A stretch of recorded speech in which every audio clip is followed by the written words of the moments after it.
Good evening. From the University of Utah in Salt Lake City, welcome to the first and only Vice Presidential Debate of 2020, sponsored by the Nonpartisan Commission on Presidential Debates. I'm Susan Page of USA Today. It is my honor to moderate this debate, an important part of our democracy. In Kingsbury Hall tonight, we have a small and socially distant audience, and we've taken extra precautions during this pandemic. Among other things, everyone in the audience is required to wear a face mask, and the candidates will be seated 12 feet apart. The audience is enthusiastic about their candidates, but they've agreed to express that enthusiasm only twice, at the end of the debate and now when I introduce the candidates.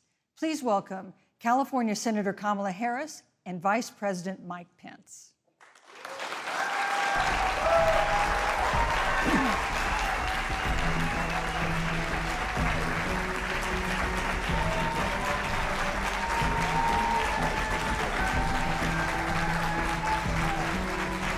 Thank you.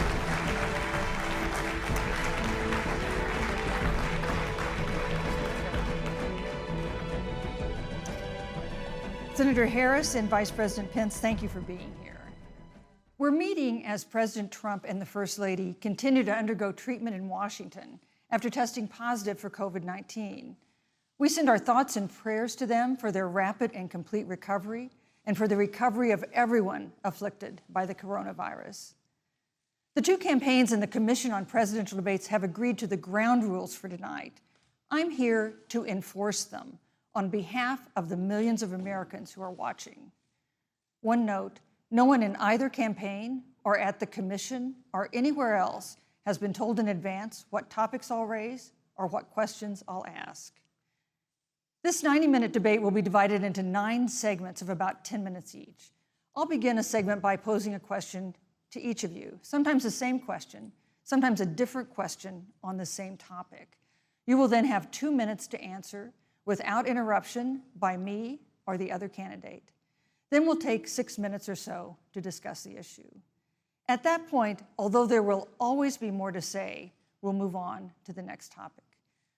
We want a debate that is lively, but Americans also deserve a discussion that is civil. These are tumultuous times, but we can and will have a respectful exchange about the big issues facing our nation.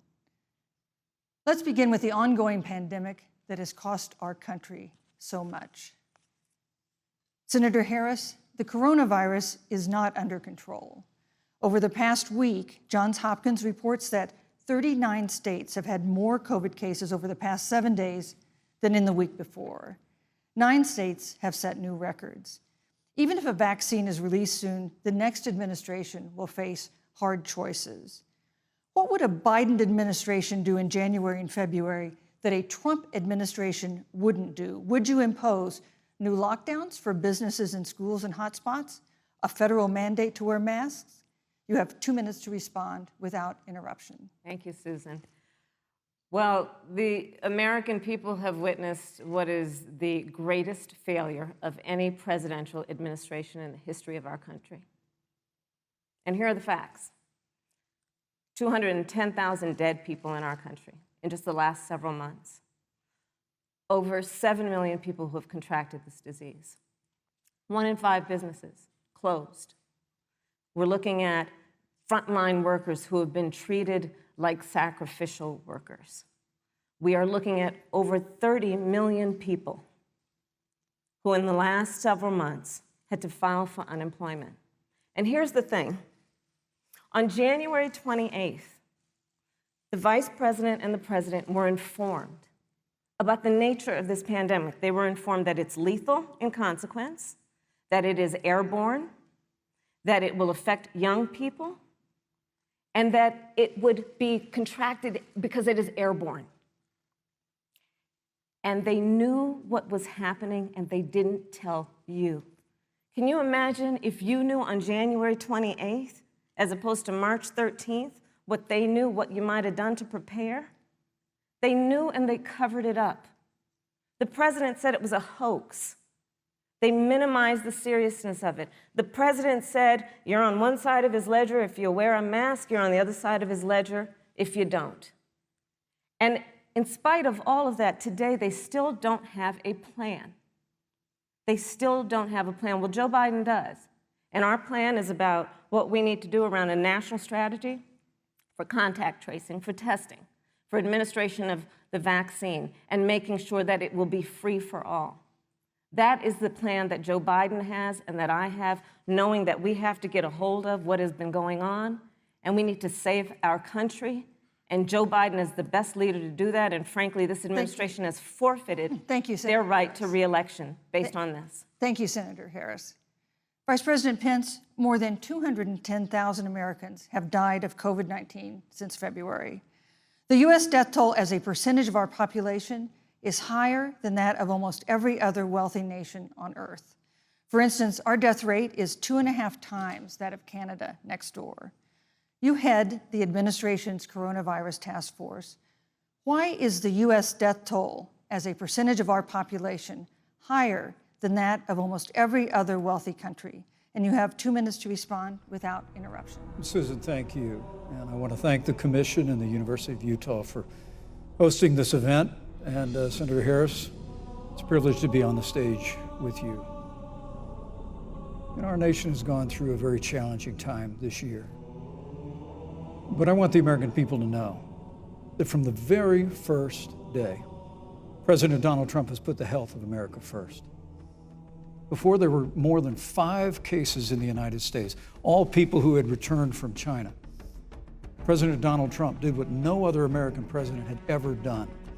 And that was he suspended all travel from China, the second largest economy in the world. Now, Senator Joe Biden opposed that decision. He said it was xenophobic and hysterical. But I can tell you, having led the White House Coronavirus Task Force, that decision alone by President Trump bought us invaluable time to stand up the greatest national mobilization since World War II. And I believe it saved hundreds of thousands of American lives. Because with that time, we were able to reinvent testing. More than 115 million tests have been done to date. We were able to see to the delivery of billions of supplies so our doctors and nurses had the resources and support they needed. And we began, really, before the month of February was out, to develop a vaccine and to develop medicines and therapeutics that have been saving lives all along the way. And under President Trump's leadership, Operation Warp Speed, we believe, will have literally tens of millions of doses of vaccine before the end of this year.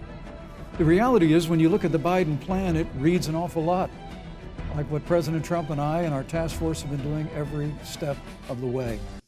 And quite frankly, when I look at their plan that talks about advancing testing, creating new PPE, developing a vaccine, it looks a little bit like plagiarism, which is something Joe Biden knows a little bit about.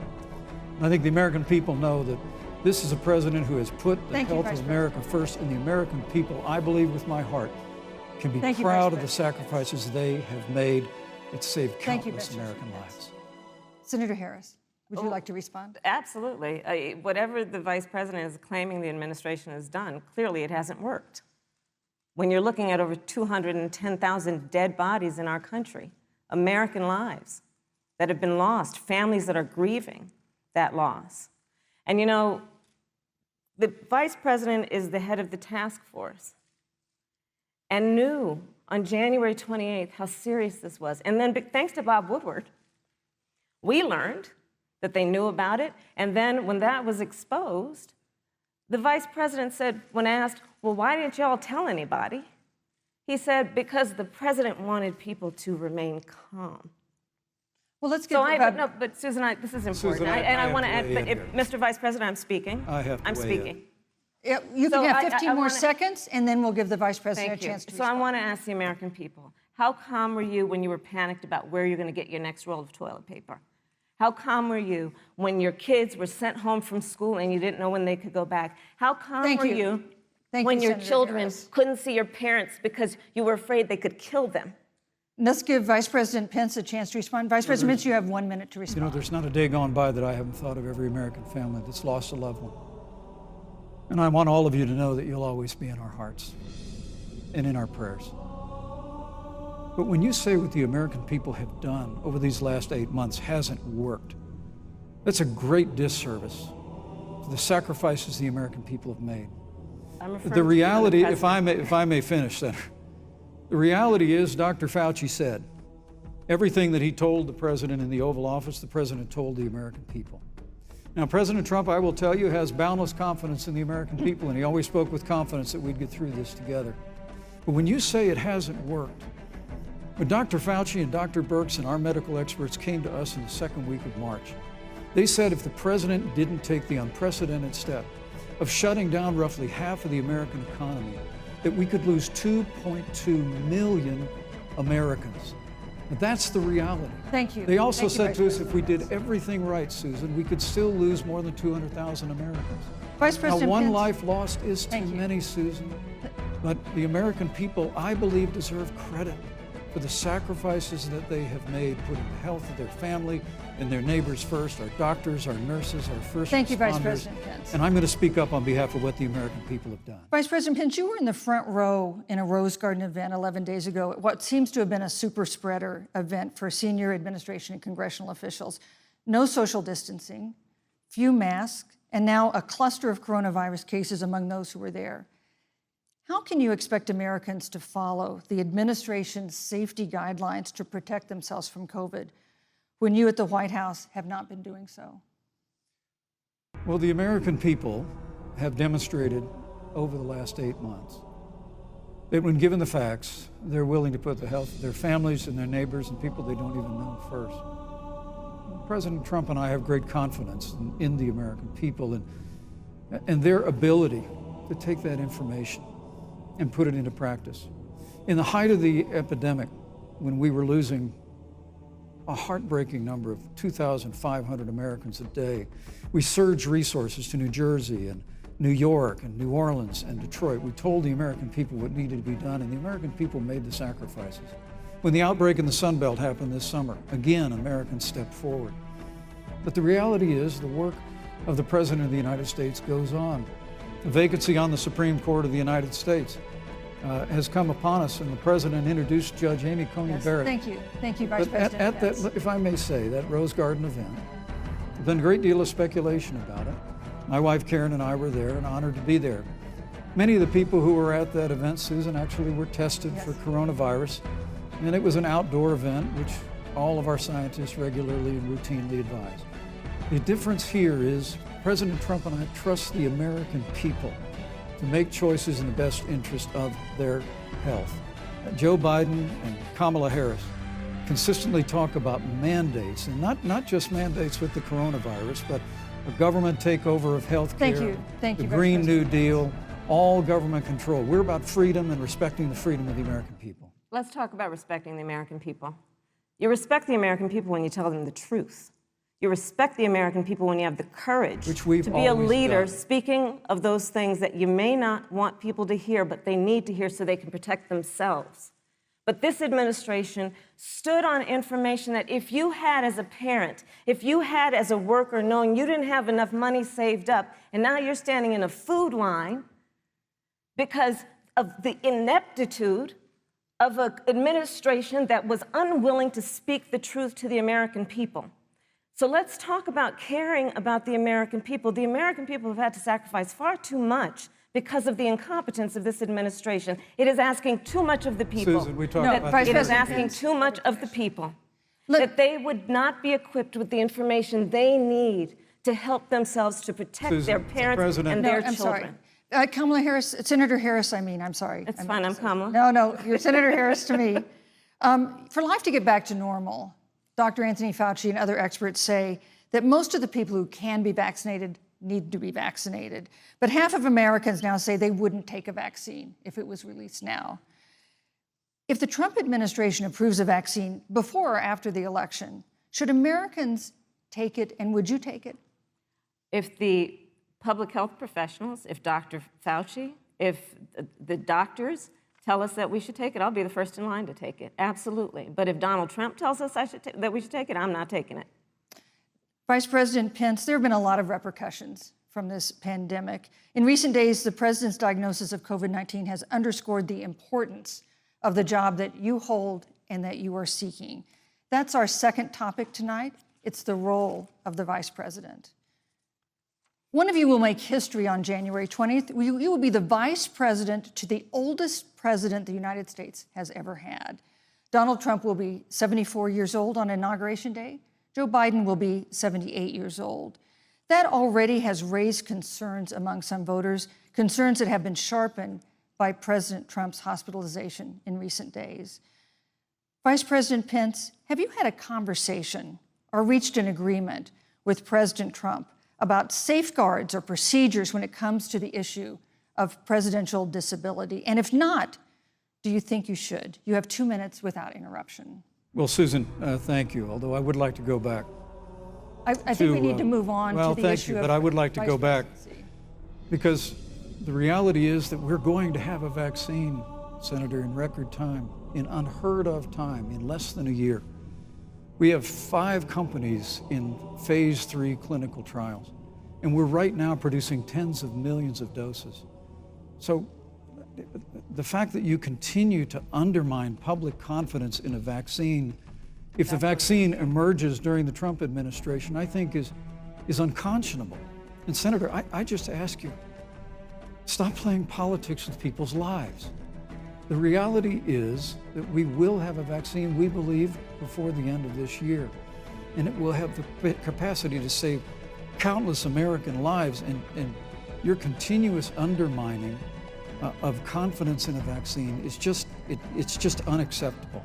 And let me also say, you know, the reality is when you talk about failure in this administration, we actually do know what failure looks like in a pandemic. It was 2009. The swine flu arrived in the United States. Thankfully, it ended up not being as lethal as the coronavirus. But before the end of the year, when Joe Biden was vice president of the United States, not 7.5 million people contracted the swine flu. 60 million Americans contracted the swine flu. If the swine flu had been as lethal as the coronavirus, in 2009, when Joe Biden was vice president, we would have lost 2 million American lives. His own chief of staff, Ron Klain, would say last year that it was pure luck that they did, quote, everything possible wrong. And we learned from that.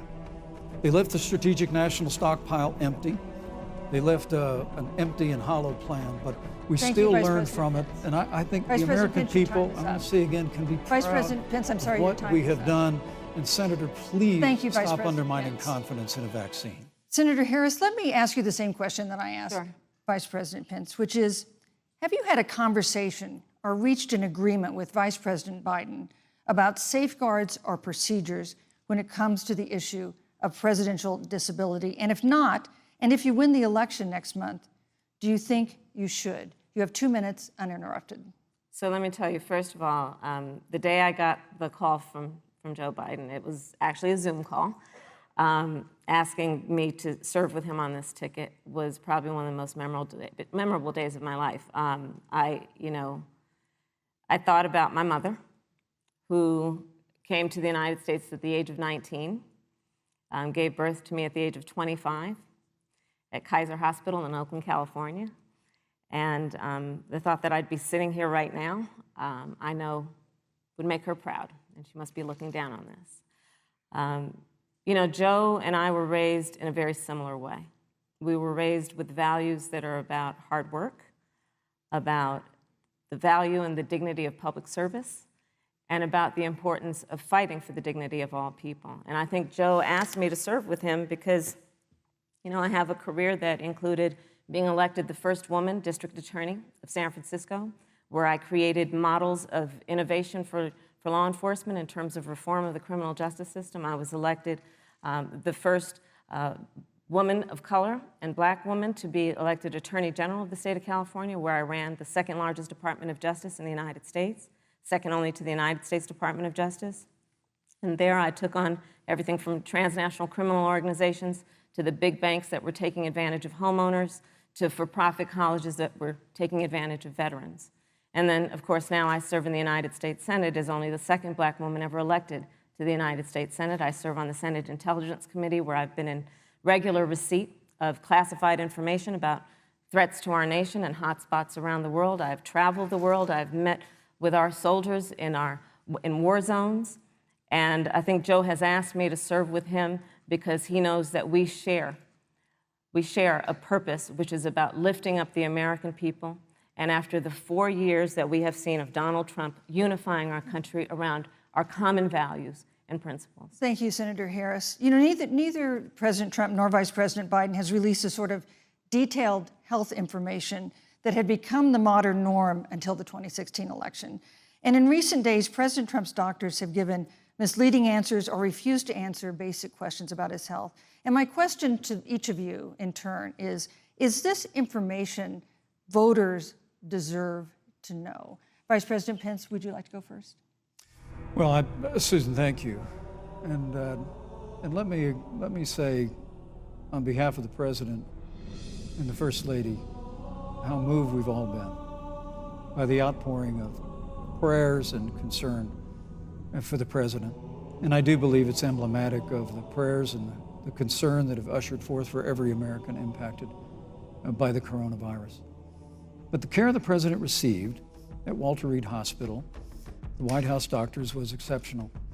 And the transparency that they practiced all along the way will continue. The American people have a right to know about the health and well-being of their President, and will continue to do that. But I'm just extremely grateful and was more than a little moved by the broad and bipartisan support. And Senator, I want to thank you and Joe Biden for your expressions of genuine concern. And I also want to congratulate you, as I did on that phone call, on the historic nature of your nomination. I never expected to be on this stage 4 years ago, so I know the feeling. But the reality is we've got an election before the American people in the midst of this challenging year.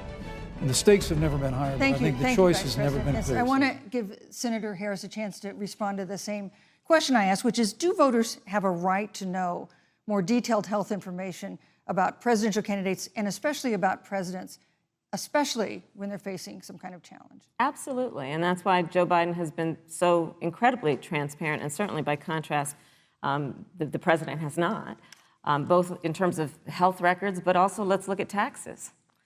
We now know, because of great investigative journalism, that Donald Trump paid $750 in taxes. When I first heard about it, I literally said, "You mean $750,000? And it was like, no, $750. We now know Donald Trump owes and is in debt for $400 million. And just so everyone is clear, when we say in debt, it means you owe money to somebody. And it'd be really good to know who the President of the United States, the Commander-in-Chief, owes money to, because the American people have a right to know what is influencing the President's decisions. And is he making those decisions on the best interest of the American people, of you, or self-interest? So, Susan, I'm glad you asked about transparency, because it has to be across the board. Joe has been incredibly transparent over many, many years. The one thing we all know about Joe, he puts it all out there. He is honest, he is forthright. But Donald Trump, on the other hand, has been about covering up everything. Thank you, Senator Harris. I want to give you a chance to respond, Vice President. Well, look, I respect the fact that Joe Biden spent 47 years in public life. I respect your public service as well. Thank you. The American people have a president who's a businessman, who's a job creator, who's paid tens of millions of dollars in taxes, payroll taxes, property taxes. He's created tens of thousands of American jobs.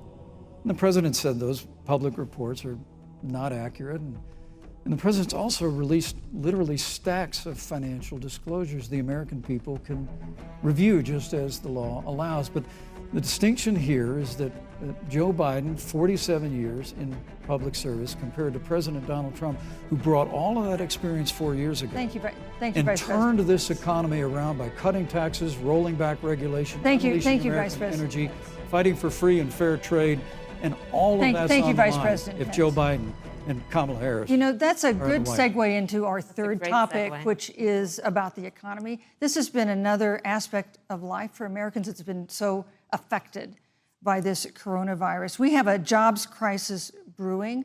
On Friday, we learned that the unemployment rate had declined to 7.9% in September, but the job growth had stalled, and that was before the latest round of layoffs and furloughs in the airline industry at Disney and elsewhere. Hundreds of thousands of discouraged workers have stopped looking for work. Nearly 11 million jobs that existed at the beginning of the year haven't been replaced. Those hardest hit include Latinos, Blacks, and women. Senator Harris, the Biden-Harris campaign has proposed new programs to boost the economy, and you would pay for that new spending by raising $4 trillion in taxes on wealthy individuals and corporations. Some economists warn that could curb entrepreneurial ventures that fuel growth and create jobs. Would raising taxes put the recovery at risk? And you have 2 minutes to answer uninterrupted. Thank you. On the issue of the economy, I think there couldn't be a more fundamental difference between Donald Trump and Joe Biden. Joe Biden believes you measure the health and the strength of America's economy based on the health and the strength of the American worker and the American family. On the other hand, you have Donald Trump, who measures the strength of the economy based on how rich people are doing, which is why he passed a tax bill benefiting the top 1% and the biggest corporations of America, leading to a $2 trillion deficit that the American people are going to have to pay for. On day one, Joe Biden will repeal that tax bill. He'll get rid of it. And what he'll do with the money is invest it in the American people. And through a plan that is about investing in infrastructure, something that Donald Trump said he would do. I remember hearing about some infrastructure week. I don't think it ever happened. But Joe Biden will do that. He'll invest in infrastructure. It's about upgrading our roads and bridges, but also investing in clean energy and renewable energy. Joe is going to invest that money in what we need to do around innovation. There was a time when our country believed in science and invested in research and development so that we were an innovation leader on the globe. Joe Biden will use that money to invest in education.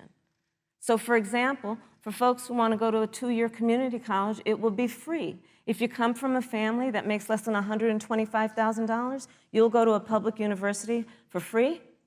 And across the board, we'll make sure that if you have student loan debt, it's cut by $10,000.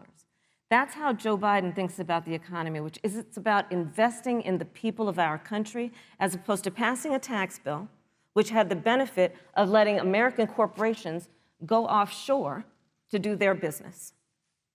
Thank you, You're Senator welcome. Harris. Vice President Pence, your administration has been predicting a rapid and robust recovery, but the latest economic report suggests that's not happening.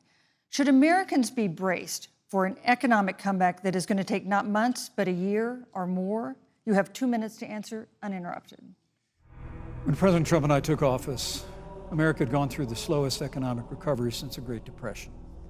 Because when Joe Biden was vice president, they tried to tax and spend and regulate and bail our way back to a growing economy. President Trump cut taxes across the board. Despite what Senator Harris says, the average American family of 4 had $2,000 in savings in taxes.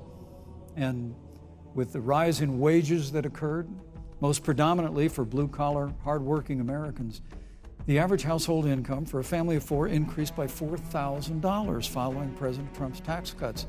But America, you just heard Senator Harris tell you, on day one, Joe Biden's going to raise your taxes. It's really remarkable to think. I mean, right after a time where we're going through a pandemic that lost 22 million jobs at the height, we've already added back 11.6 million jobs because we had a president who cut taxes, rolled back regulation, unleashed American energy, fought for free and fair trade, and secured $4 trillion from the Congress of the United States to give direct payments to families, save 50 million jobs through the Paycheck Protection Program. We literally have spared no expense to help the American people and the American worker through this. Joe Biden and Kamala Harris want to raise taxes. They want to bury our economy under a $2 trillion Green New Deal, which you were one of the original co-sponsors of in the United States Senate. They want to abolish fossil fuels and ban fracking, which would cost hundreds of thousands of American jobs all across the heartland. And Joe Biden wants to go back to the economic surrender to China, that when we took office, half of our international trade deficit was with China alone. And Joe Biden wants to repeal all of the tariffs that President Trump put into effect to fight for American jobs and American workers. Joe Biden says democracy's on the ballot. Make no mistake about it, Susan. The American economy, the American comeback is on the ballot with 4 more years of growth and opportunity, 4 more years of President Donald Trump. 2021 is going to be the biggest economic year in the history of this country. Thank you, Vice President Pence. Senator Harris. Well, I mean, I thought we saw enough of it in last week's debate, but I think this is supposed to be a debate based on fact and truth. And the truth and the fact is, Joe Biden has been very clear. He will not raise taxes on anybody who makes less than $400,000 a year. He said he's going to repeal the Trump tax cuts. Mr. Vice President, I'm speaking. Well, wait. I'm speaking. It'd be important if you said the truth. Joe Biden said twice in the debate last week that he's going to repeal the Trump tax cuts. That was tax cuts that gave the average working family $2,000 in a tax break every single year. Senator, that is that's the math. absolutely not true. That is he only going to repeal part of the Trump tax cuts? If you don't mind letting me finish, we can then have a conversation, okay? Please. Okay. Joe Biden will not raise taxes on anyone who makes less than $400,000 a year. He has been very clear about that. Joe Biden will not end fracking. He has been very clear about that. Joe Biden is the one who, during the Great Recession, was responsible for the Recovery Act that brought America back. And now the Trump-Pence administration wants to take credit when they rode the coattails of Joe Biden's success for the economy that they had at the beginning of their term. Of course, now the economy is a complete disaster. But Joe Biden, on the one hand, did that. On the other hand, you have Donald Trump, who has reigned over a recession that is being compared to the Great Depression. On the one hand, you have Joe Biden, who was responsible with President Barack Obama for the Affordable Care Act, which brought health care to over 20 million Americans and protected people with pre-existing conditions. And what it also did is it saved those families who otherwise were going bankrupt because of hospital bills they could not afford. On the other hand, you have Donald Trump, who's in court right now, trying to get rid of the Affordable Care Act, which means that you will lose protections if you have pre-existing conditions. And this is very important, Susan. Yes, and it's but important. we need to give Vice President. He interrupted me, and I'd like to just finish, please. If you have a pre-existing condition, heart disease, diabetes, breast cancer, they're coming for you. If you love someone who has a pre-existing condition, they're coming for you. If you are under the age of 26 on your parents' coverage, they're coming for you. Senator Harris, thank you. You're welcome. Let me give you a chance to respond. Well, I hope we have a chance to talk about health care because Obamacare was a disaster. The American people remember it well. And President Trump and I have a plan to improve health care and to protect pre-existing conditions for every American. But look, Senator Harris, you're entitled to your own opinion, but you're not entitled to your own facts. You yourself said on multiple occasions when you were running for president that you would ban fracking. Joe Biden looked at a supporter in the eye and pointed and said, I guarantee that we will abolish fossil fuels. They have a $2 trillion version of the Green New Deal, Susan, that your newspaper, USA Today, said really wasn't that very different from the original Green New Deal. More taxes, more regulation, banning fracking, abolishing fossil fuel, crushing American energy, and economic surrender to China is a prescription for economic decline. President Trump and I will keep America growing. The V-shaped recovery that's underway right now will continue with 4 more years of President Donald Trump. Thank you very, very much, Vice President Pence. Once again, you've provided the perfect segue to a new topic, which is climate change. And Vice President Pence, I'd like to pose the first question to you. This year, we've seen record-setting hurricanes in the South. Another one, Hurricane Delta, is now threatening the Gulf. And we have seen record-setting wildfires in the West. Do you believe, as the scientific community has concluded, that man-made climate change has made wildfires bigger, hotter, and more deadly, and have made hurricanes wetter, slower, and more damaging? You have 2 minutes uninterrupted. Thank you, Susan. Well, first, I'm very proud of our record on the environment and on conservation. According to all of the best estimates, our air and land are cleaner than any time ever recorded. Our water is among the cleanest in the world. And just a little while ago, the President signed the Outdoors Act, which is the largest investment in our public lands and public parks in 100 years. So President Trump has made a commitment to conservation and to the environment. Now, with regard to climate change, the climate is changing. The issue is, what's the cause and what do we do about it? President Trump has made it clear that we're going to continue to listen to the science. Now, Joe Biden and Kamala Harris would put us back in the Paris Climate Accord. They'd impose the Green New Deal, which would crush American energy, would increase the energy costs of American families in their homes, and literally would crush American jobs. And President Trump and I believe that the progress that we have made in a cleaner environment has been happening precisely because we have a strong free market economy. You know, what's remarkable is the United States has reduced CO2 more than the countries that are still in the Paris Climate Accord, but we've done it through innovation, and we've done it through natural gas and fracking, which, Senator, the American people can go look at the record. I know Joe Biden says otherwise now, as you do, but the both of you repeatedly committed to abolishing fossil fuel and banning fracking. And so by creating the kind of American innovation, we're actually steering toward a stronger and better environment. With regard to wildfires, President Trump and I believe that forest management has to be front and center, and even Governor Gavin Newsom from your state has agreed we've got to work on forest management. And with regard to hurricanes, the National Oceanic Administration tells us that actually as difficult as they are, Thank you, Vice President. There are no more hurricanes today than there were 100 years ago. Thank you. But many of the climate alarmists Vice President Pence, use I'm sorry, your time hurricanes is up. and wildfires to try and Thank sell you, their Vice bill of President goods of a Pence. Green New Deal. And President Trump and I are going to always put Thank you, American Vice jobs and President American Pence. workers first. Senator Harris, as the Vice President mentioned, you co-sponsored the Green New Deal in Congress. But Vice President Biden said in last week's debate that he does not support the Green New Deal. But if you look at the Biden-Harris campaign website, it describes the Green New Deal as a crucial framework. What exactly would be the stance of a Biden-Harris administration toward the Green New Deal? You have 2 minutes uninterrupted. Sure. So first of all, I will repeat, and the American people know, that Joe Biden will not ban fracking. That is a fact. That is a fact. I will repeat that Joe Biden has been very clear that he thinks about growing jobs, which is why he will not increase taxes for anyone who makes less than $400,000 a year. Joe Biden's economic plan, Moody's, which is a reputable Wall Street firm, has said will create 7 million more jobs than Donald Trump's. And part of those jobs that will be created by Joe Biden are going to be about clean energy and renewable energy. Because you see, Joe understands that the west coast of our country is burning, including my home state of California.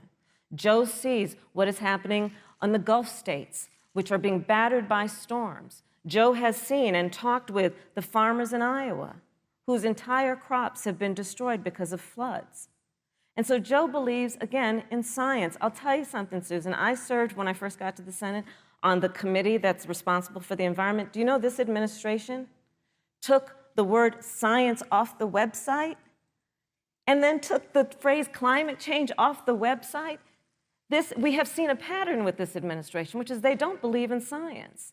And Joe's plan is about saying we're going to deal with it, but we're also going to create jobs. Donald Trump, when asked about the wildfires in California, and the question was, you know, the science is telling us this, you know what Donald Trump said? Science doesn't know. So let's talk about who is prepared to lead our country over the course of the next 4 years on what is an existential threat to us as human beings. Joe is about saying we're going to invest that in renewable energy. It's going to be about the creation of millions of jobs. We will achieve net zero emissions by 2050, carbon neutral by 2035. Joe has a plan. This has been a lot of talk from the Trump administration, and really it has been to go backward instead of forward. We will also re-enter the climate agreement with pride. Senator Harris just said that climate change is an existential threat. Vice President Pence, do you believe that climate change poses an existential threat? As I said, Susan, the climate is changing. We'll follow the science. But once again, Senator Harris is denying the fact that they're going to raise taxes on every American. Joe Biden said twice in the debate last week that on day one he was going to repeal the Trump tax cuts. Those tax cuts delivered $2,000 in tax relief to the average family of four across America. And with regard to banning fracking, I just recommend that people look at the record. You yourself said repeatedly that you would ban fracking. You were the first Senate co-sponsor of the Green New Deal. And while Joe Biden denied the Green New Deal, Susan, thank you for pointing out, the Green New Deal is on their campaign website. And as USA Today said, it's essentially the same plan as you co-sponsored with AOC when she submitted it in the Senate. And you just heard the senator say that she's going to resubmit America to the Paris Climate Accord. Look, the American people have always cherished our environment. We'll continue to cherish it. We've made great progress reducing CO2 emissions through American innovation and the development of natural gas through fracking. We don't need a massive $2 trillion Green New Deal that would impose all new mandates on American businesses and American families. Thank you. Joe Biden wants us to retrofit 4 million American business buildings. It makes no sense. It will cost jobs. President Trump is going to put America first. He's going to put jobs first, and we're going to take care of our environment and follow the science. Thank you, Vice President. On the issue of jobs, Senator Harris. Let's talk about that. The Vice President earlier referred to, as part of what he thinks is an accomplishment, the President's trade war with China. You lost that trade war. You lost it. What ended up happening is because of a so-called trade war with China, America lost 300,000 manufacturing jobs. Farmers have experienced bankruptcy because of it. We are in a manufacturing recession because of it. And when we look at where this administration has been, there are estimates that by the end of the term of this administration, they will have lost more jobs than almost any other presidential administration. And the American people know what I'm talking about. You know, I think about 20-year-olds. You know, we have a 20-year-old, a 20-something-year-old, who are coming out of high school and college right now, and you're wondering, is there going to be a job there for me? We're looking at people who are trying to figure out how they're going to pay rent by the end of the month. Almost half of American renters are worried about whether they're going to be able to pay rent by the end of the month. This is where the economy is in America right now, and it is because of the catastrophe and the failure of leadership of this administration. Thank you, Senator Harris. Vice President Pence, let me give you just 15 seconds to respond, because then I want to move on. Well, I'd love to respond. Look, lost the trade war with China. Joe Biden never fought it. Joe Biden has been a cheerleader for communist China over the last several decades. And again, Senator Harris, you're entitled to your opinion. You're not entitled to your own facts. When Joe Biden was vice president, we lost 200,000 manufacturing jobs, and President Obama said they were never coming back. He said we needed a magic wand to bring them back. In our first 3 years after we cut taxes, rolled back regulation, unleashed American energy, this administration saw 500,000 manufacturing jobs created. And that's exactly the kind of growth we're going to continue to see as we bring our nation through this pandemic. But a Green New Deal, your massive new mandates, your Paris Climate Accord, it's going to kill jobs this time, just like it killed jobs. I just need to respond very briefly, 15 please. seconds, and then we'll move on. Thank you. Joe Biden is responsible for saving America's auto industry, and you voted against it. So let's set the record straight. Thank you. I'd like to talk about China. We have, as our next topic, we have no more complicated or consequential foreign relationship than the one with China. It is a huge market for American agricultural goods. It's a potential partner in dealing with climate change in North Korea. And in a video tonight, President Trump again blamed it for the coronavirus, saying China will pay. Vice President Pence, how would you describe our fundamental relationship with China? Competitors, adversaries, enemies? You have 2 minutes. Thank you, Susan. Well, before I leave that, let me speak to voting records if I can. You know, everybody knows that NAFTA cost literally thousands of American factories to close. We saw automotive jobs go south of the border. President Trump fought to renegotiate NAFTA. And the United States-Mexico-Canada agreement is now the law of the land. American people deserve to know Senator Kamala Harris was one of only 10 members of the Senate to vote against the USMCA. It was a huge win for American auto workers. It was a huge win for American farmers, especially dairy in the upper Midwest. But Senator, you said it didn't go far enough on climate change, that you put your radical environmental agenda ahead of American auto workers and ahead of American jobs. I mean, the American people deserve to know that. Is probably why Newsweek magazine said that Kamala Harris was the most liberal member of the United States Senate in 2019. More liberal than Bernie Sanders, more liberal than any of the others in the United States Senate. So now with regard to China, look, Susan, first and foremost, China is to blame for the coronavirus. And President Trump is not happy about it. He's made that very clear, made it clear again today. China and the World Health Organization did not play straight with the American people. They did not let our personnel into China to get information on the coronavirus until the middle of February. Fortunately, President Trump, in dealing with China from the outset of this administration, standing up to China that had been taking advantage of America for decades in the wake of Joe Biden's cheerleading for China, President Trump made that decision before the end of January to suspend all travel from China. And again, the American people deserve to know Joe Biden opposed President Trump's decision to suspend all travel from China. He said it was hysterical. He said it was Thank you, Vice xenophobic. President Pence. But President Trump has Vice stood President Pence, up your to time is China. up. We're going to continue to stand strong. Thank you, Vice President Pence. We want to improve the relationship, but we're going to level the playing field, and we're going to hold Vice President China Pence. accountable for what they did to America with the coronavirus. Thank you. Senator Harris, let me ask you the same question that I asked the Vice President. How would you describe our fundamental relationship with China? Are we competitors, adversaries, enemies? You'll have 2 minutes uninterrupted. Susan, the Trump administration's perspective and approach to China has resulted in the loss of American lives, American jobs, and America's standing. There's a weird obsession that President Trump has had with getting rid of whatever accomplishment was achieved by President Obama and Vice President Biden. For example, they created within the White House an office that basically was responsible for monitoring pandemics. They got rid of it. Not true. There was a team of disease experts that President Obama and Vice President Biden dispatched to China to monitor what is now predictable and what might happen. They pulled them out. We now are looking at 210,000 Americans who have lost their lives.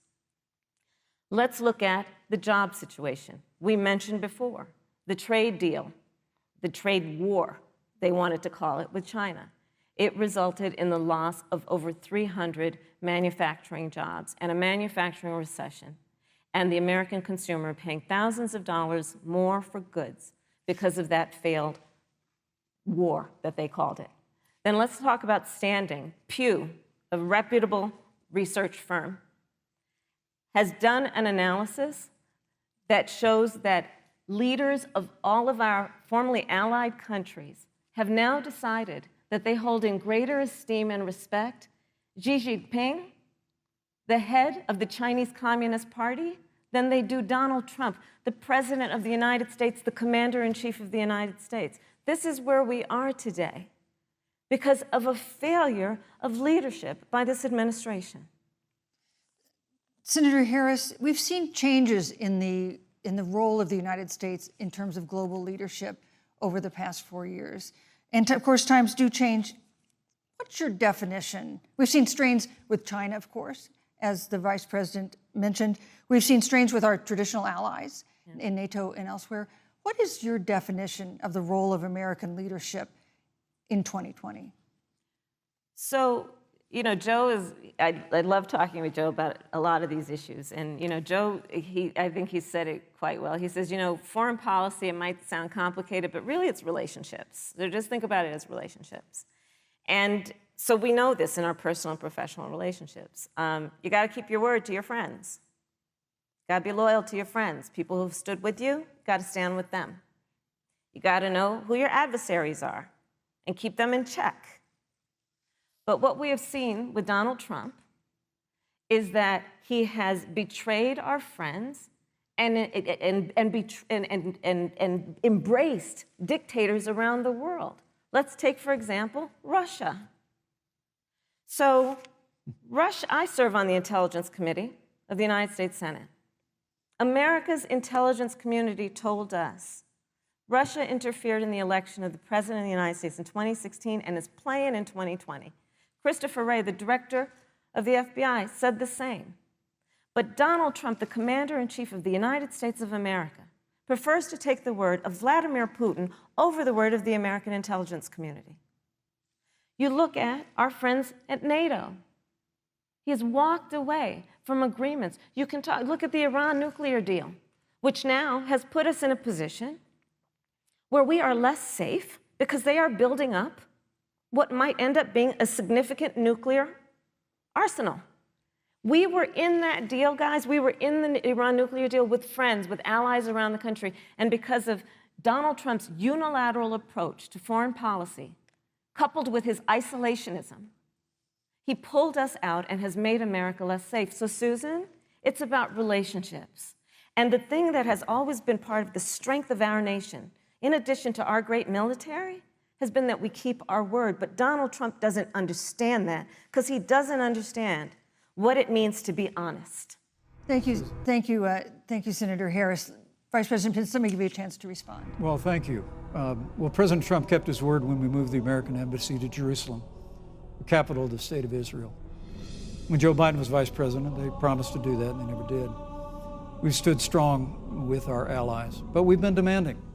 NATO is now contributing more to our common defense than ever before, thanks to President Trump's leadership. We've strengthened our alliances across the Asia-Pacific, and we've stood strong against those who would do us harm.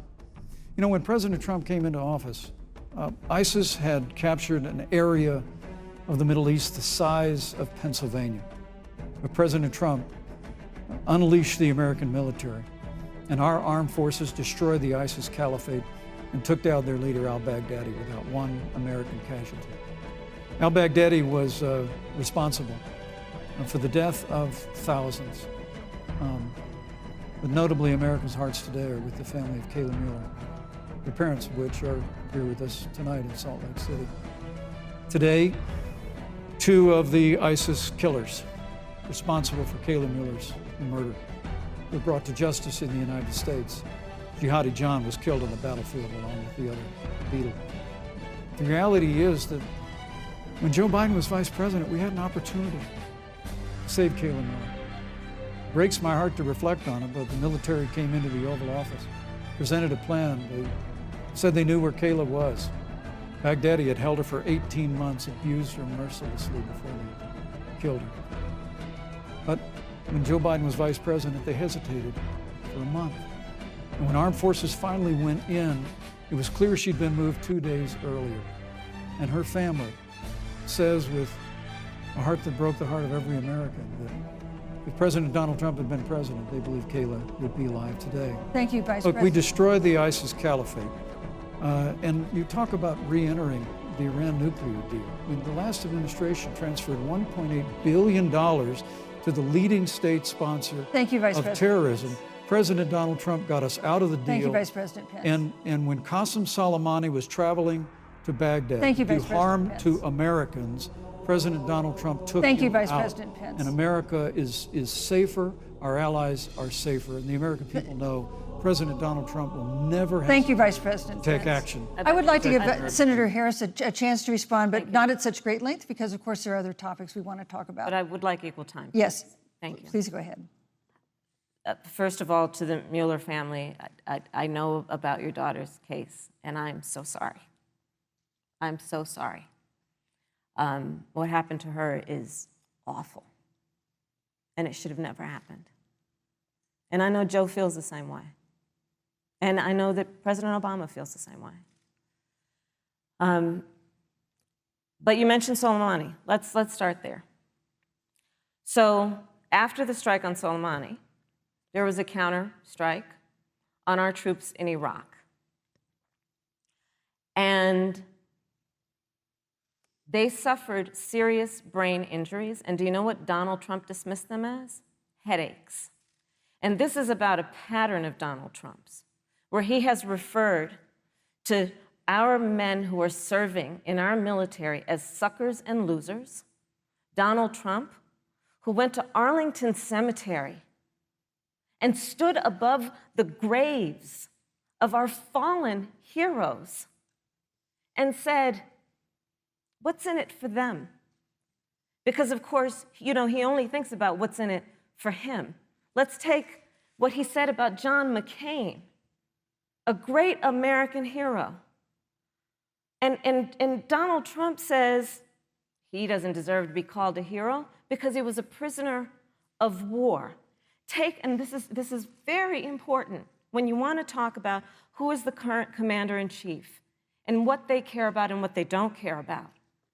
Public reporting that Russia had bounties on the heads of American soldiers. And you know what a bounty is? It's somebody puts a price on your head and they will pay it if you are killed.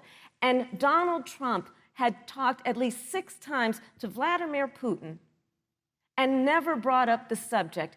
Joe Biden would never do that. Thank you. Joe Biden would, but Joe Biden would hold Russia to account for any threat to our nation's security or to our troops who are sacrificing their lives for the sake of our democracy and our safety. Thank you, Senator Harris. This is such an important issue, but we have other important issues as well. And Susan, I want to make sure we have a chance I really have to talk to respond about to that. I'm, Look, she has 15 seconds because Well, I gotta we're have trying more to than keep. that. Look. Well, I'm sorry, but Vice President Look, Pence, you've had more time than she's had so far. The slanders against President Donald Trump regarding men and women of our armed forces are absurd. I'm sorry, Vice My President son Pence. is a captain in the United Yes. States Marine Corps. My son-in-law is deployed in the United States Navy. I can assure all of you, with sons and daughters serving in our military, President Donald Trump not only respects but reveres all of those who serve in our armed forces, and any suggestion otherwise is ridiculous. Thank you, Vice President Pence. Vice the President American Pence, people deserve, Susan, Vice the President American Pence, people I deserve to didn't, know. Vice President There's a Pence, I did not, pattern. excuse You me, can't Susan, the I American did not people create deserve the to know rules for tonight. Joe Biden Your and campaigns agreed to the rules for tonight's I- debate with the Commission on Presidential Debates. I'm here to enforce them, which involves moving from one topic to another, giving roughly equal time to both of you, Go right which is what I'm trying very hard to do. Go right ahead. So I want to go ahead and move to the next topic, which is an important one, as the last topic was, and that is the Supreme Court. On Monday, the Senate Judiciary Committee is scheduled to open hearings on Amy Coney Barrett's nomination to the Supreme Court. Senator Harris, you'll be there as a member of the committee. Yes. Her confirmation would cement the court's conservative majority and make it likely open to more abortion restrictions, even to overturning the landmark Roe v. Wade ruling. Access to abortion would then be up to the states. Vice President Pence, you're the former governor of Indiana. If Roe v. Wade is overturned, what would you want Indiana to do? Would you want your home state to ban all abortions? You have 2 minutes, uninterrupted. Well, thank you for the question, but I'll use a little bit of my time to respond to that very important issue before.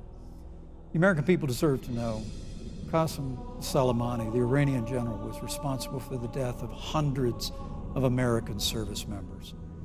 When the opportunity came, we saw him headed to Baghdad to kill more Americans. President Trump didn't hesitate, and Qasem Soleimani is gone. But you deserve to know that Joe Biden and Kamala Harris actually criticized the decision to take out Qasem Soleimani. It's really inexplicable, but with regard to Joe Biden, it's explainable. Because history records that Joe Biden actually opposed the raid against Osama bin Laden.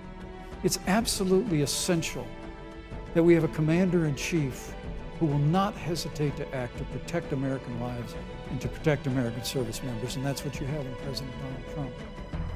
Now, with regard to the Supreme Court of the United States, let me say President Trump and I could not be more enthusiastic about the opportunity to see Judge Amy Coney Barrett become Justice Amy Coney Barrett. Now, she's a brilliant woman, and she will bring a lifetime of experience and a sizable American family to the Supreme Court of the United States. And our hope is, in the hearing next week, unlike Justice Kavanaugh received with treatment from you and others, we hope she gets a fair hearing. And we particularly hope that we don't see the kind of attacks on her Christian faith that we saw before. I mean, the Democrat chairman of the Judiciary Committee before, when Judge Barrett was being confirmed for the Court of Appeals, expressed concern that the dogma of her faith lived loudly in her. Dick Durbin of Illinois said that it was a concern. Senator, I know one of our judicial nominees you actually attacked because they were a member of the Catholic Knights of Columbus, just because the Knights of Columbus holds pro-life views. And Thank you, Vice President Pence. So your my time hope is is up. that when the hearing takes place, that Thank you, Vice President Pence. that Judge Amy Coney Barrett will be respected, Thank you, treated Vice President respectfully, Pence. voted and confirmed Thank to the you. Supreme Court of the United States. Senator Harris, you're the senator from and former Attorney General of California. So let me ask you a parallel question to the one I posed to the Vice President. If Roe v. Wade is overturned, what would you want California to do? Would you want your home state to enact no restrictions on access to abortion? And you have 2 minutes uninterrupted. Thank you, Susan. First of all, Joe Biden and I are both people of faith, and it's insulting to suggest that we would knock anyone for their faith. And in fact, Joe, if elected, will be only the second practicing Catholic as President of the United States. On the issue of this nomination, Joe and I are very clear, as are the majority of the American people. We are 27 days before the decision about who will be the next president of the United States. And, you know, before, when this conversation has come up, you know, it's been about election year or election time. We're literally in an election. Over 4 million people have voted. People are in the process of voting right now. And so Joe has been very clear, as the American people are. Let the American people fill that seat in the White House, and then we'll fill that seat on the United States Supreme Court. And to your point, Susan, the issues before us couldn't be more serious. There's the issue of choice, and I will always fight for a woman's right to make a decision about her own body. It should be her decision and not that of Donald Trump and the Vice President, Michael Pence. But let's also look at what else is before the court. It's the Affordable Care Act. Like, literally in the midst of a public health pandemic, when over 210,000 people have died and 7 million people probably have what will be in the future considered a pre-existing condition because you contracted the virus. Donald Trump is in court right now trying to get rid of the Affordable Care Act. And I said it before, and it bears repeating. This means that there will be no more protections, if they win, for people with pre-existing conditions. Yeah. This means that over 20 million people will lose your coverage. It means that if you're under the age of 26, you can't stay on your parents' coverage anymore. And here's the thing. The contrast couldn't be more clear. They're trying to get rid of the Affordable Care Act. Joe Biden is saying, let's expand coverage. Let's give you a choice of a public option or private coverage. Let's bring down premiums. Thank you, Senator Let's Harris. lower Medicare eligibility to 60. Thank you, Senator That's true Harris. leadership. You know, you mentioned earlier, Vice President Pence, that the president was committed to maintaining protections for people with pre-existing conditions. But you do have this court case that you are supporting, your administration supporting, that would strike down the Affordable Care Act. The president says, President Trump says that he's going to protect people with pre-existing conditions, but he has not explained how he would do that. And that was one of the toughest nuts to crack when they were passing the Affordable Care Act. So tell us specifically, how would your administration protect Americans with pre-existing conditions to have access to affordable insurance if the Affordable Care Act is struck down? Well, thank you, Susan. But let me just say, addressing your very first question, I couldn't be more proud to serve as vice president to a president who stands without apology for the sanctity of human life. I'm pro-life. I don't apologize for it. And this is another one of those cases where there's such a dramatic contrast. Joe Biden and Kamala Harris support taxpayer funding of abortion all the way up to the moment of birth. Late-term abortion. They want to increase funding to Planned Parenthood of America. Now, for our part, I would never presume how Judge Amy Coney Barrett would rule on the Supreme Court of the United States, but we'll continue to stand strong for the right to life. When you speak about the Supreme Court, though, I think the American people really deserve an answer, Senator Harris. Are you and Joe Biden going to pack the court if Judge Amy Coney Barrett is confirmed? I mean, there have been 29 vacancies on the Supreme Court during presidential election years, from George Washington to Barack Obama. Presidents have nominated in all 29 cases. But your party is actually openly advocating adding seats to the Supreme Court, which has had 9 seats for 150 years, if you don't get your way. This is a classic case of if you can't win by the rules, you're going to change the rules. Now, you've refused to answer the question. Joe Biden has refused to answer the question. So I think the American people would really like to know, if Judge Amy Coney Barrett is confirmed with the Supreme Court of the United States, are you and Joe Biden, if somehow you win this election, going to pack the Supreme Court to get your way? I'm so glad we went through a little history lesson. Let's do that a little more. In 1864... Well, I'd like you to answer the question. No, Mr. Vice President, I'm please, speaking. for a I'm chance. speaking. Okay. In 1864, one of the, I think, political heroes, certainly of the president, I assume of you also, Mr. Vice President, is Abraham Lincoln. Mm-hmm. Abraham Lincoln was up for re-election, and it was 27 days before the election, and a seat became open on the United States Supreme Court. Abraham Lincoln's party was in charge not only of the White House, but the Senate. But Honest Abe said it's not the right thing to do. The American people deserve to make the decision about who will be the next president of the United States, and then that person can select who will serve for a lifetime on the highest court of our land. And so Joe and I are very clear. The American people are voting right now, and it should be their decision about who will serve on this most important body for a lifetime. Thank you, And Senator the Harris. people, Susan, are voting right now. They'd like to know if you and Joe Biden are going to pack the Supreme Court if you don't get your way in this nomination. Let's talk about packing. You once Come again on. gave a non-answer. Joe Biden gave a non-answer. Trying to answer you the now. American people deserve a straight answer. And if you haven't figured it out yet, the straight answer is they are going to pack the Supreme Court if they somehow win this election. Men and Mr. women, Vice President, I got to tell you, think people across this country, if you cherish our Supreme Court, if you cherish the separation of powers, you need to reject the Biden-Harris ticket. Come November the 3rd, re-elect President Donald Trump, and we'll stand by that separation of powers in a 9-seat Supreme Court. Yeah, Thank let's you. talk about packing the court then. Let's talk about the Please. fact. Yeah, I'm about to. So the Trump-Pence administration has been, because I sit on the Senate Judiciary Committee, Susan, as you mentioned, and I've witnessed the appointments for lifetime appointments to the federal courts, district courts, courts of appeal. People who are purely ideological, people who have been reviewed by legal professional organizations and found to have been not competent, are substandard. And do you know that of the 50 people who President Trump appointed to the Court of Appeals for lifetime appointments, not one is black? This is what they've been doing. You want to talk about packing a court? Let's have that discussion. All right, thank you, Senator. Let's go on and talk about the issue of racial justice. I just want the record to reflect she never answered the question. So I think the American people, Thank maybe you. in the next debate, Joe Biden will answer the question. you, But I think thank the you. American people know the answer. Thank you, Vice President. In March, Breonna Taylor, a 26-year-old emergency room technician in Louisville, was shot and killed after police officers executing a search warrant in a narcotics investigation broke into her apartment.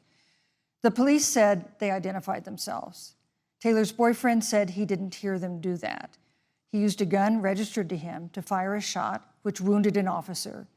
The officers then fired more than 20 rounds into the apartment. They say they were acting in self-defense. None of them have been indicted in connection with her death. Senator Harris, in the case of Breonna Taylor, was justice done?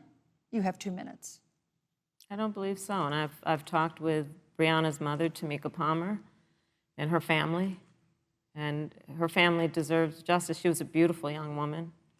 She had as her life goal to become a nurse, and she wanted to become an EMT to first learn what's going on out on the street so she could then become a nurse and save lives. And her life was taken unjustifiably and tragically and violently. And it brings me to, the 8 minutes and 46 seconds that America witnessed, during which an American man was tortured and killed under the knee of an armed, uniformed police officer.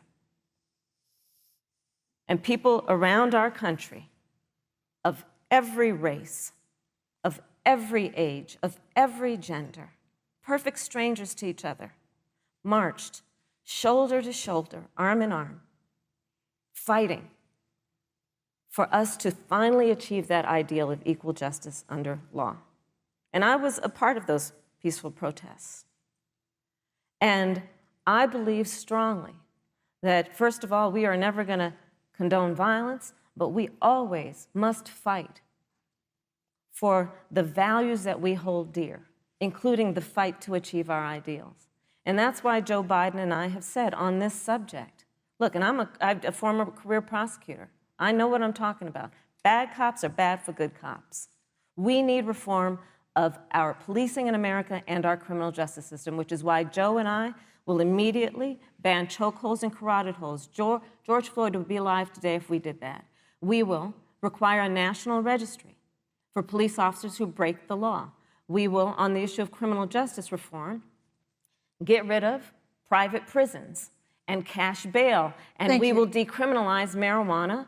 And we will expunge the records of those who have been convicted of marijuana. This is a time for leadership on a tragic, tragic issue of unarmed Black people in America who have been killed. Thank you, Senator Harris. Vice President Pence, let me pose the same question to you. In the case of Breonna Taylor, was justice done? You have 2 minutes, uninterrupted. Well, our heart breaks for the loss of any innocent American life. And the family of Breonna Taylor has our sympathies. But I trust our justice system, a grand jury that refused the evidence. And it really is remarkable that as a former prosecutor, you would assume that an impaneled grand jury looking at all the evidence got it wrong. But you're entitled to your opinion, Senator. I think, look, and with regard to George Floyd, there's no excuse for what happened to George Floyd. Justice will be served. But there's also no excuse for the rioting and looting that followed. I mean, it really is astonishing. Flora Westbrook is with us here tonight in Salt Lake City.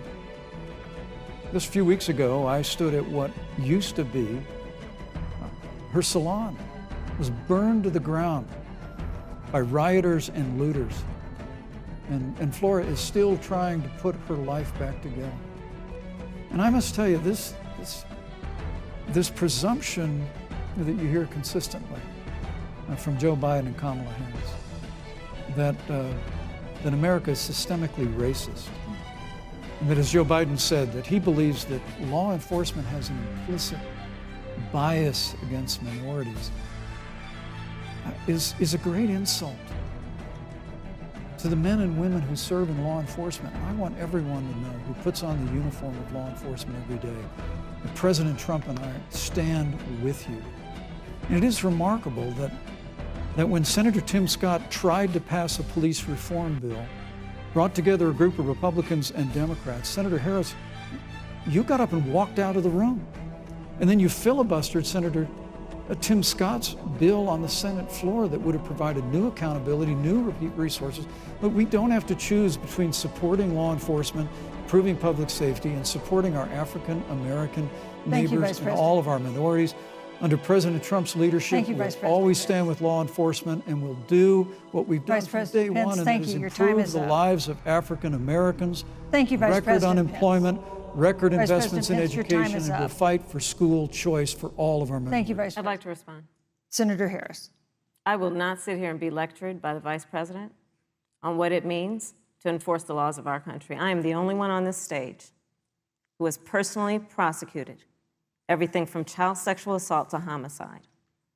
I'm the only one on this stage who has prosecuted the big banks for taking advantage of America's homeowners. I'm the only one on this stage who prosecuted for-profit colleges for taking advantage of our veterans.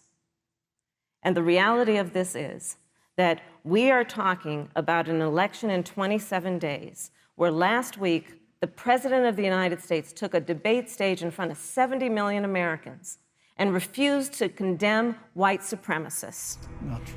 And Not true. it wasn't like he didn't have a chance. He didn't do it, and then he doubled down. And then he said, when pressed, stand back, stand by. And this is a part of a pattern of Donald Trump's. He called Mexicans rapists and criminals. He instituted as his first act a Muslim ban. On the issue of Charlottesville, where people were peacefully protesting the need for racial justice, where a young woman was killed, and on the other side there were neo-Nazis carrying tiki torches, shouting racial epithets, anti-Semitic slurs. And Donald Trump, when asked about it, said there were fine people on both sides. This is who we have as the President of the United States. And America, you deserve better. Joe Biden will be a president who brings our country together. Senator Harris, and recognizes the beauty in our diversity and the fact that we Senator all Harris, have so much more in common than what separates us. Vice President Pence, let me give you a minute to respond. Thank you, Susan. I appreciate that very much. You know, I think this is one of the things that makes people dislike the media so much in this country, Susan, is that you selectively edit, just like Senator Harris did, comments that President Trump and I and others on our side of the aisle make. I mean, Senator Harris conveniently omitted, after the president made comments about people on either side of the debate over monuments, he condemned the KKK, neo-Nazis, and white supremacists, and has done so repeatedly. You're concerned that he doesn't condemn neo-Nazis. President Trump has Jewish grandchildren.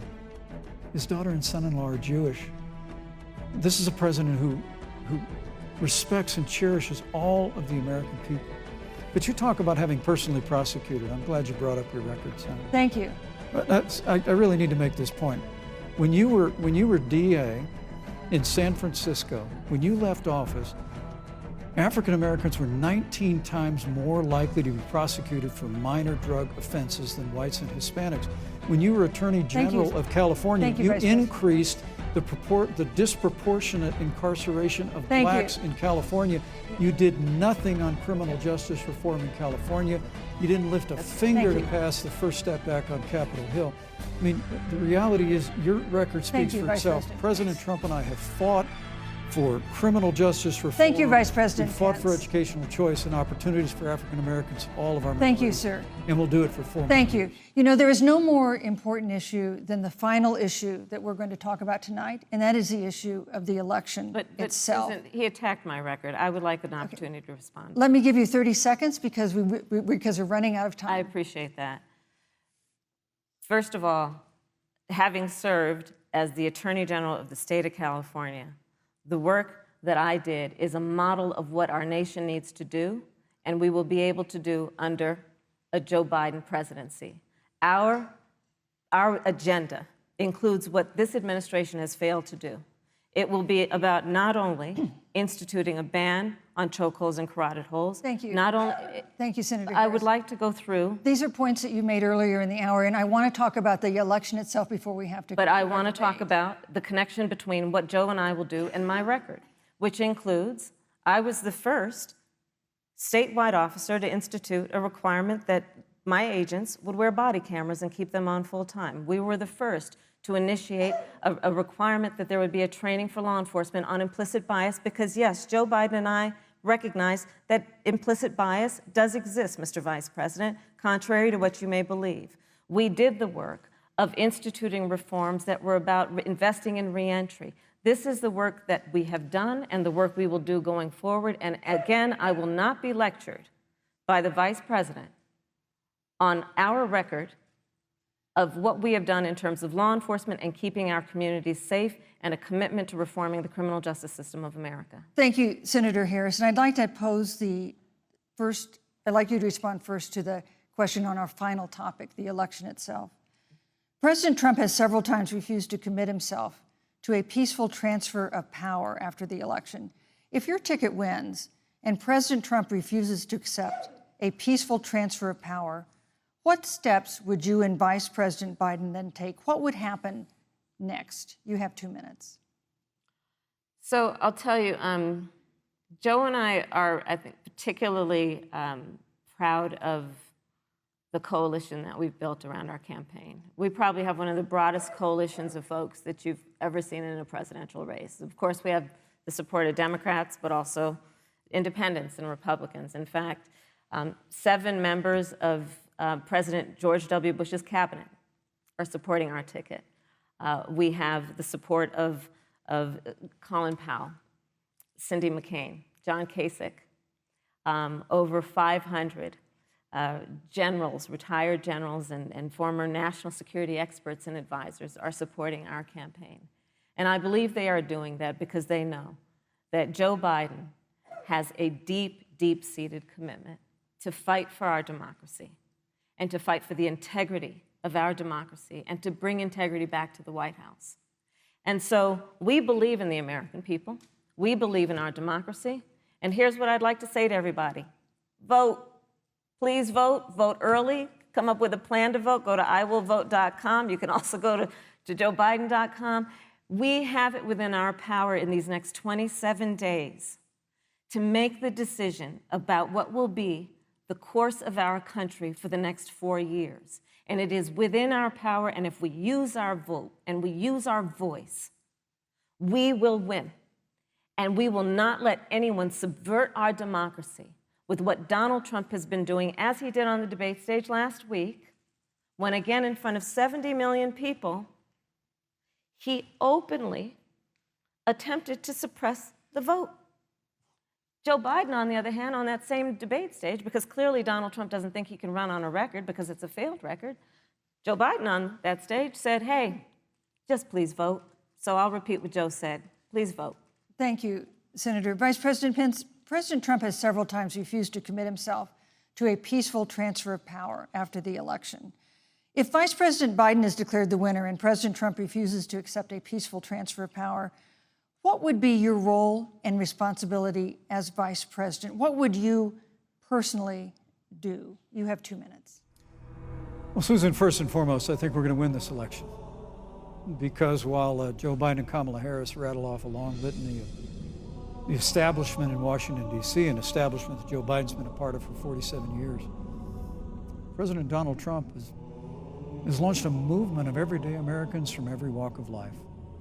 And I have every confidence that those same Americans that delivered that historic victory in 2016, they see this president's record where we rebuild our military. We revived our economy through tax cuts and rolling back regulation, fighting for fair trade, unleashing American energy. We appointed conservatives to our federal courts at every level. And we stood with the men and women of law enforcement every single day. And I think that movement of Americans has only grown stronger in the last 4 years. But when you talk about accepting the outcome of the election, I must tell you, Senator, your party has spent the last 3.5 years trying to overturn the results of the last election. It's amazing. When Joe Biden was Vice President of the United States, the FBI actually spied on President Trump and my campaign.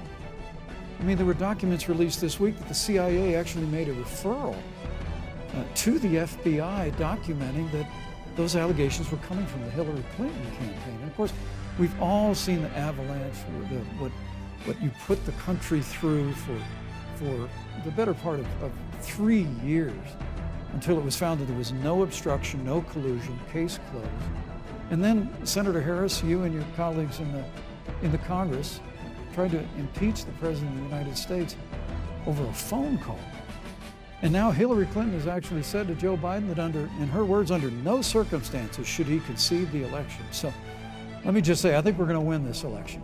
President Trump and I are fighting every day in courthouses to prevent Joe Biden and Kamala Harris from changing the rules and creating this universal mail-in voting that will create a massive opportunity for voter fraud. We have a free and fair election. We know we're going to have confidence in it, and I believe in all my heart that President Donald Trump's going to be reelected for 4 more years. You know, I've written all the questions that I've asked tonight, but for the final question of the debate, I'd like to read a question that someone else wrote. The Utah Debate Commission asked students in the state to write essays about what they would like to ask you. And I want to close tonight's debate with the question posed by Brecklin Brown. She's an 8th grader at Springville Junior High in Springville, Utah. And here's what she wrote, quote, "When I watch the news, all I see is arguing between Democrats and Republicans. When I watch the news, all I see is citizen fighting against citizen. When I watch the news, all I see are 2 candidates from opposing parties trying to tear each other down. If our leaders can't get along, how are the citizens supposed to get along?" And then she added, "Your examples could make all the difference to bring us together," end quote. So to each of you in turn, I'd like you to take 1 minute and respond to Brecklin. Vice President Pence, you have 1 minute. Brecklin, it's a wonderful question. And let me just commend you for taking an interest in public life. I started following the news when I was very young. And in America, we believe in a free and open exchange of debate. And we celebrate that. And it's how we've created literally the freest and most prosperous nation in the history of the world. But I would tell you that don't assume that what you're seeing on your local news networks is synonymous with the American people. You know, I look at the relationship between Justice Ruth Bader Ginsburg, the late justice who we just lost from the Supreme Court, and the late Justice Antonin Scalia. They were on polar opposites on the Supreme Court of the United States, one very liberal, one very conservative. But what's been learned since her passing is the 2 of them and their families were the very closest of friends. I mean, here in America, we can disagree. We can debate vigorously, as Senator Harris and I have on this stage tonight. But when the debate is over, we come together as Americans. And that's what people do in big cities and small towns all across this country. So I just want to encourage you, Brecklin. I want to tell you that we're going to work every day to have government as good as our people. And the American people each and every day love a good debate. We love a good argument. But we always come together and are always there for one another. Thank you. In times of need. And we've especially learned that through the difficulties of this year. Senator Harris, what would you say to Brecklin? First of all, I love hearing from our young leaders. And when I hear her words, when I hear your words, Brecklin, I know our future is bright because it is that perspective on who we are and who we should be that is a sign of leadership and is something we should all aspire to be. And that, you know, that brings me to Joe. Joe Biden, one of the reasons that Joe decided to run for president is after Charlottesville, which we talked about earlier. It so troubled him and upset him like it did all of us, that there was that kind of hate and division. What propelled Joe to run for president was to see that over the course of the last 4 years, what Brecklin described has been happening. Joe has a long-standing reputation of working across the aisle and working in a bipartisan way. And that's what he's going to do as president. Joe Biden has a history of lifting people up and fighting for their dignity. You mean you have to know Joe's story to know that Joe has known pain, he has known suffering, and he has known love. And so, Brecklin, when you think about the future, I do believe the future is bright. And it will be because of your leadership, and it will be because we fight for each person's voice through their vote, and we get engaged in this election because you have the ability through your work and through eventually your vote Thank you, to Senator determine Harris. the future of our country and what its leadership looks like. Thank you, Senator Harris. Thank you, Vice President Pence. Thank you so much for being with us tonight. We want to thank also the University of Utah for its hospitality, and most of all, our thanks to all the Americans who watched this debate tonight. Again, our best wishes for a quick recovery to President Trump, the First Lady, and everyone who is battling COVID-19. The second presidential debate is next week on October 15th, a town hall style debate in Miami. We hope you'll join us then. Good evening.